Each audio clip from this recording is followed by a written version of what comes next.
18 अक्टूबर 2006 ये वो दिन था जिसे शायद गूगल कभी भूलेगी नहीं, लेकिन शायद गूगल की इसी एक गलती ने उसे आगे बढ़ना भी सिखाया। 2006 के दौरान इंटरनेट एक्सप्लोरर सबसे ज़्यादा फेमस ब्राउज़र हुआ करता था।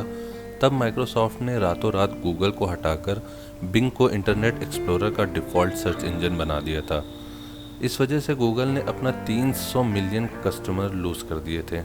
लेकिन यह इंसिडेंट होने से पहले गूगल के एम्प्लॉय ने गूगल को फ्यूचर के लिए आगाह कर दिया था, और वो एम्प्लॉय और कोई नहीं, इंडिया के सुंदर पिचाई हैं। और ये कहना शायद एकदम सही रहेगा कि गूगल शायद आज इस जगह पर न होता अगर सुंदर पिचाई इस वक्त गूगल में न होते। आज हम एक बहुत ही टैलेंटेड और इंटेलिजेंट पर्सनैलिटी सुंदर पिचाई को थोड़ा करीब से जानेंगे। एक लोअर मिडिल क्लास फैमिली का लड़का जिसके घर में ना तो बचपन में टीवी होता था और ना कोई कार, आज $1 बिलियन कंपनी गूगल का ही सीईओ नहीं बल्कि उसकी पेरेंट कंपनी अल्फ़ाबेट का भी सीईओ है। सुंदर पिचाई 1972 में तमिलनाडु के एक शहर मदुरई में एक मिडिल क्लास फैमिली में पैदा हुए थे। इनके फादर रघुनाथ पिचाई एक कंपनी में इलेक्ट्रिकल इंजीनियर थे। इनकी मदर मिसेस लक्ष्मी इनके पैदा होने से पहले स्टेनोग्राफर का काम किया करती थी। एक आम मिडिल क्लास फैमिली की तरह इनकी फैमिली भी उस दौरान 2 रूम के एक अपार्टमेंट में रहा करती थी। उस टाइम पर इनकी फैमिली की फाइनेंशियल कंडीशन अच्छी नहीं थी। उनकी फाइनेंशियल सिचुएशन का अंदाज़ा इस बात से लगा सकते हैं कि सुंदर पिचाई के फादर को अपने लिए एक स्कूटर ख़रीदने के लिए 3 साल तक सेविंग करनी पड़ी थी, और सुंदर पिचाई जब 14 साल के थे तब जाकर उनके घर में पहला लैंडलाइन टेलीफोन लगा था। सुंदर पिचाई शुरुआत से ही काफ़ी होनहार और इंटेलिजेंट स्टूडेंट थे। इन्होंने 1993 में अपनी मेटलर्जिकल इंजीनियरिंग की पढ़ाई पूरी करी। इंजीनियरिंग कंप्लीट करने के बाद इन्होंने स्टैनफोर्ड यूनिवर्सिटी स्कॉलरशिप हासिल कर ली और आगे की पढ़ाई के लिए अमेरिका चले गए। स्टैनफोर्ड यूनिवर्सिटी से इन्होंने मटेरियल साइंस और सेमीकंडक्टर फिजिक्स में एमएस की पढ़ाई करी। उस टाइम पर उनकी अमेरिका की फ़्लाइट का खर्चा इनके डैड की ऑलमोस्ट 1 साल की सैलरी के बराबर थी, पर फिर भी इनकी फैमिली ने इनको पूरी तरह से सपोर्ट किया और ये अमेरिका पहुंच गए। उस टाइम इनका प्लान था कि एमएस डिग्री पूरी करते ही पीएचडी शुरू कर देंगे, मगर इन्होंने बीच में ही ये आइडिया छोड़ दिया और 1995 में स्टैनफोर्ड से एमएस की डिग्री लेने के बाद अप्लाइड मटेरियल्स नाम की कंपनी में इंजीनियर और प्रोडक्ट मैनेजर की पोस्ट पर काम करने लग गए। मगर इस कंपनी में इन्होंने ज़्यादा टाइम तक काम नहीं किया और पढ़ाई करने के लिए जॉब छोड़ दी और Wharton school of university of Pennsylvania में एमबीए में एडमिशन ले लिया।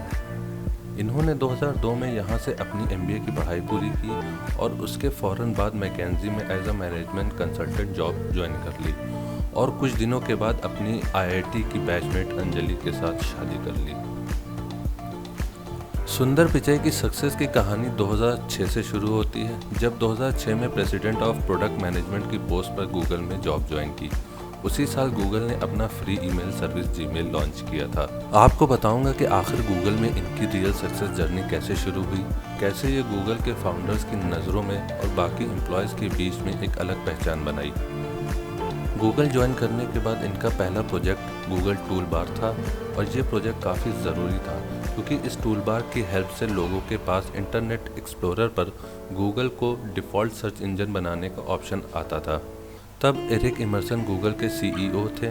तब सुंदर पिचाई ने एरिक इमर्सन और लैरी पेज को बोला कि गूगल टूल बार प्रोजेक्ट तो ठीक है, पर हमें अपना खुद का एक ब्राउज़र भी बनाना चाहिए। इस आइडिया पर एरिक और लैरी पेज ज़्यादा खुश नहीं हुए और उन्होंने पिचाई के आइडिया को ये कहकर ठुकरा दिया था कि इंटरनेट एक्सप्लोरर मार्केट में पहले से ही है और हम अपना ब्राउज़र बनाकर कुछ ख़ास नहीं कर पाएंगे, इसलिए अभी सिर्फ गूगल टूल बार पर ही ध्यान देना चाहिए।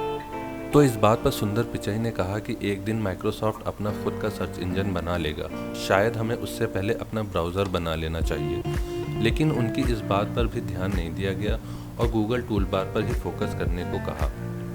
ये टॉपिक यहीं पर ख़त्म हो गया और फिर इस बारे में कभी बात नहीं हुई। एक दिन गूगल के होश तब उड़ गए जब रातों रात माइक्रोसॉफ्ट ने गूगल को हटाकर बिंग को अपना डिफ़ॉल्ट सर्च इंजन बना दिया। यही बात सुंदर पिचाई ने बहुत पहले कह दिया था। एक ही रात में गूगल ने अपने 300 मिलियन कस्टमर लूज़ कर दिए थे, पर तब तक पिचाई और उनकी टीम ने गूगल टूल बार ऑलमोस्ट बना ही लिया था और बचा हुआ काम भी बहुत जल्दी कंप्लीट कर दिया। गूगल ने टूल बार मार्केट में लॉन्च कर दिया। इस टूल बार से ये फ़ायदा हुआ कि लोगों के पास एक ऑप्शन आ जाता था जिससे वो गूगल को दोबारा डिफ़ॉल्ट सर्च इंजन बना लेते थे। इससे गूगल को काफ़ी फ़ायदा हुआ और जो कस्टमर उन्होंने गवा दिए थे उसका 80% यूज़र्स उनको दोबारा वापस मिल गए। लेकिन इस इंसिडेंट के बाद लैरी पेज और एरिक एमर्सन को पिचाई के विजन को मानना पड़ा और लैरी पेज को फाइनली इनका प्रपोजल मानने के लिए मजबूर होना पड़ा और उसके बाद गूगल क्रोम के प्रोजेक्ट की शुरुआत हुई और 2008 में सुंदर पिचाई के मैनेजमेंट के अंडर उनकी टीम ने गूगल क्रोम लॉन्च कर दिया। गूगल क्रोम अपने आप में एक बहुत बड़ी सक्सेस रहा क्योंकि कुछ ही वक्त के बाद क्रोम दुनिया का सबसे ज़्यादा यूज़ होने वाला वेब ब्राउज़र बन गया था।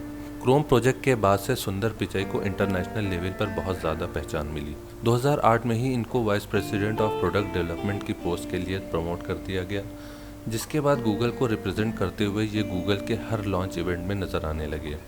2012 में senior vice president of Chrome और ऐप्स पर भी प्रमोट कर दिया गया और बस एक ही साल बाद इनको एंड्रॉयड के प्रोजेक्ट को भी लीड करने की जिम्मेदारी दे दी गई, जहां इन्होंने एंड्रॉयड 1 की शुरुआत करी और उनके ये प्रोजेक्ट भी सक्सेसफुल रहा और 5 बिलियन लोगों तक इसे पहुंचाया और आज भी एंड्रॉयड के इस प्योर फॉर्म का यूज़र बेस ही अलग है। कुछ दिनों के बाद ही इनको 2014 में हेड ऑफ प्रोडक्ट्स की पोस्ट पर प्रमोट कर दिया गया। इसके बाद से सुंदर पिचाई को हर बड़ी कंपनी से ऑफ़र आना शुरू हो गए। ट्विटर से भी इनको ऑफ़र मिला था कि यह हेड ऑफ प्रोडक्ट की पोस्ट पर ज्वाइन कर ले। कुछ दिनों के बाद इनको ट्विटर के सीईओ की पोस्ट के लिए भी कंसीडर किया जाने लगा।